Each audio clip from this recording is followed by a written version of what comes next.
running peaks. Ang running peak is navigation method used to determine a vessel position by torquing a bearing at one time, then advancing it forward based on the vessel course speed until another bearing of the same object is taken later.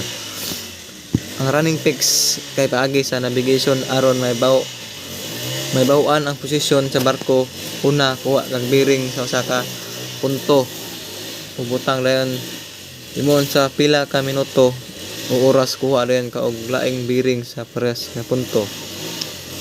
Nison, kung ang barko makakuha og bearing sa usa ka parola alauna sa hapon, inya makakuha na pod og bearing sa pares nga parola alauna 30 sa hapon.